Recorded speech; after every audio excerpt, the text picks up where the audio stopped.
Bore da pawb. Good morning, everybody. Welcome to my wild Welsh garden on this fabulous morning. We're having real roller coaster weather at the moment. One day we've got torrential rain and the next day it's like this. It's just glorious this morning.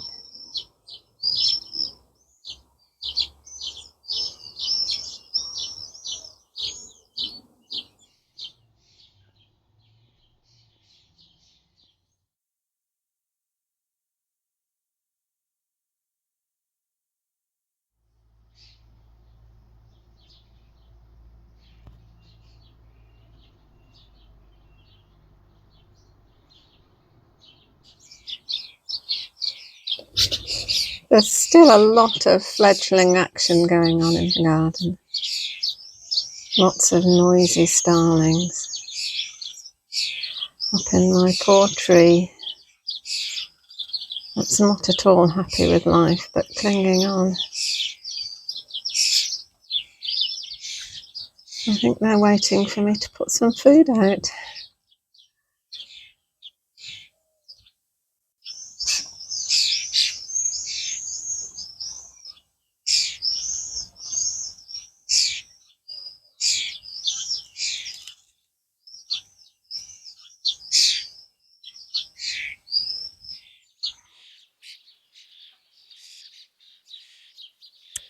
Fledgling starlings look quite different from their parents. They seem bigger and they're brown, whereas their parents are sort of sleeker and grey and have a lovely metallic sheen on their feathers.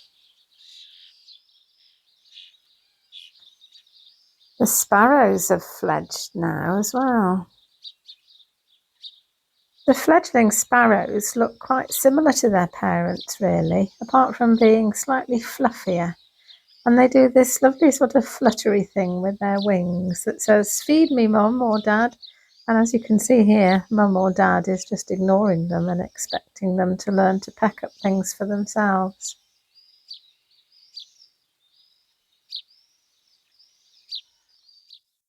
So it's the beginning of June. It's the end of May, and in the UK that means it's the end of No Mow May. So what do we do with our lawns at the beginning of June? Well, I know lots of people who have had absolutely nothing to do with No Mow May whatsoever. And I know a couple of people who thought they might try it, but actually couldn't manage it because they couldn't cope with the idea of an untidy garden for a month.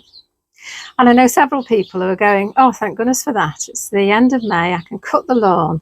I've done my bit for pollinators and now I can tidy the place up again." But what if you're like me and you don't quite know what to do for the best? Because I'm thinking, well, I've given pollinators some food for a month, but I've also given lots of invertebrates somewhere to live for a month. And if I cut the grass now, where are they going to live? What's going to happen to them? But I do know that if you let your grass grow long, it's very difficult to use that area for anything else. And if that's all you have, if you only have a small garden and a small lawn, particularly if you have children that want to play there, or you just want somewhere to get together as a family and spend time together as a sort of social space, it really doesn't work if you have long grass. So I'm still undecided really what to do with the lawn for the rest of the summer. So I thought I would share with you what it's like at the moment, and maybe it will give you some ideas of what you want to do or you definitely don't want to do in your own garden. Okay, so this is what it looks like from the summer house. I kind of lost sight of the bird bath because the grass had got so long round it. And I also was thinking that the birds maybe wouldn't feel safe using it because there was such a lot of cover for predators immediately around it. So I brought it out and put it on the stone where the fire pit goes. And I'd mown a path from the trellis up to the summer house, although it's grown back quite a lot already. So I suppose the first thing to ask is, well, why have long grass anyway? What is the point of it? Well, lots of invertebrates live in long grass, and also it's the larval food plant of quite a few of our butterflies that we want to have in our gardens. And Butterfly Conservation, that's the organisation that run the big British butterfly count in July. They've shown that the gardens that have the most butterflies are the gardens that have areas of long grass. Well, if you're like me and you've always just seen grass as that sort of green stuff and not really thought much about it, it is in fact very interesting.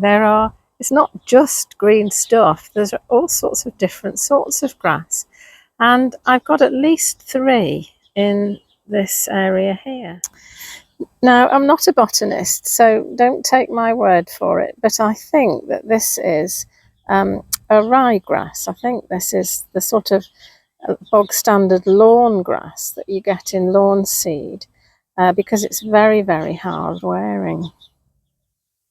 And I think this is some sort of meadow grass, and it has these lovely delicate flowers.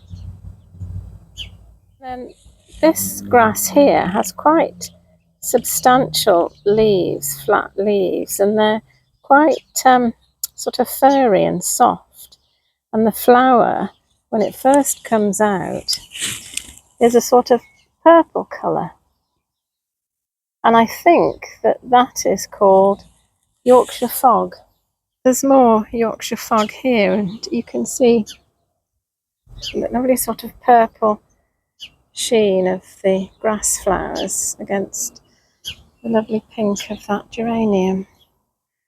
When I first came, I really did try and make this a proper lawn, so just grass, and I tried to get rid of all the dandelions and daisies, and well, it just didn't work. They didn't want to be got rid of at all, and I thought, well, if you can't beat them, join them. And so I started planting plants and weeds in the grass. So I've planted this red clover.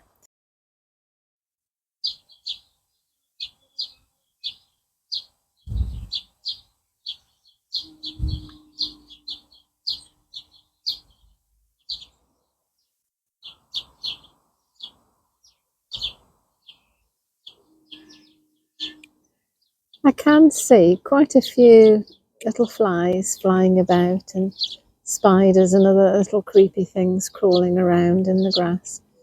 But it's very difficult to film with a phone because the phone wants to focus on everything else other than the thing that I want to film.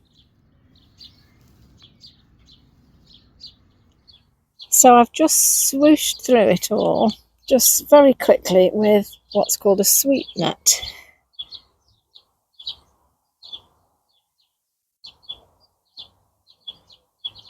See,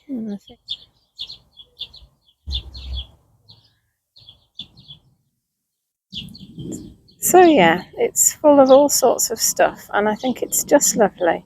But quite how practical it is, I'm not sure, particularly if, the family come for lunch or something. But that hasn't happened in May for various reasons, but we'll see what happens the rest of the summer. And that's why I sowed the grassy areas around the new pond and the polytunnel. The idea being that the grass could grow as long as it liked and it wouldn't get in anybody's way, and it would provide food for butterfly larvae and homes for all sorts of different creatures. But I only sowed those areas in the spring, and so the grass is still growing and it's not actually long yet. And those observant people amongst you will have noticed that actually this grass isn't really very long at all. It's only, 2 foot at the most, really. So I thought, by contrast, I would take you over the road, because the grass there has just been left for several years now.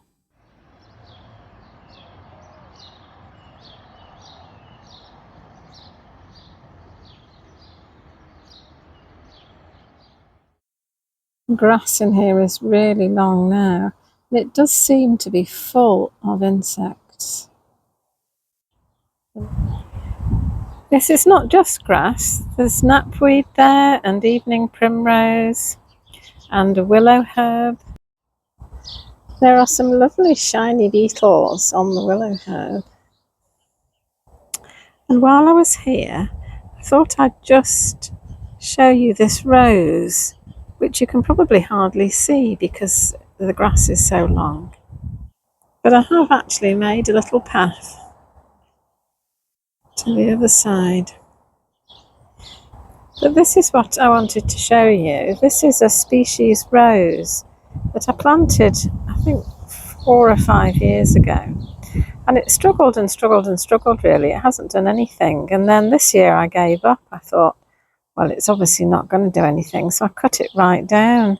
And look, it's grown up and there's lots of buds coming. And it has these fabulous open flowers. And the flowers are just full of insects.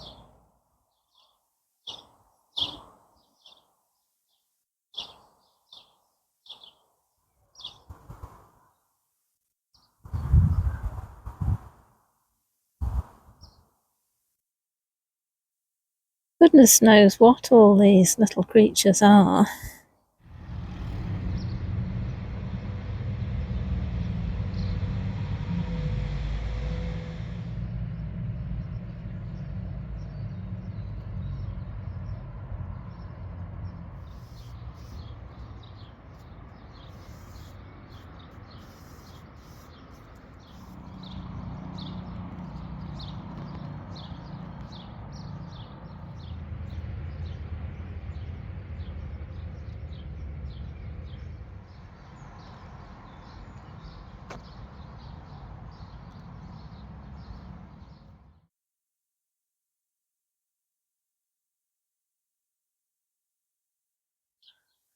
Most of the roses that I have in the garden have open flowers too, but there's not nearly so many insects on these flowers.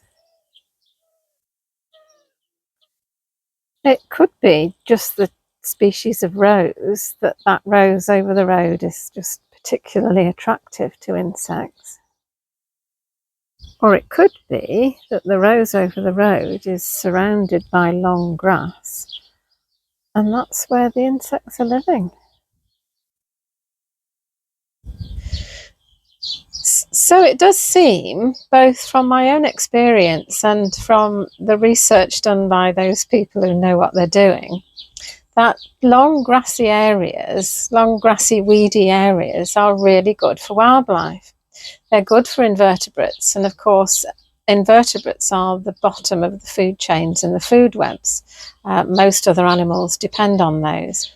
And I'm very lucky because I have my wildlife area over the road, which isn't used for anything else. So it can just go wild and the grass and the weeds can grow as long as they like. But for those of us who just have small gardens that we want to use for other things as well, it's not quite so easy.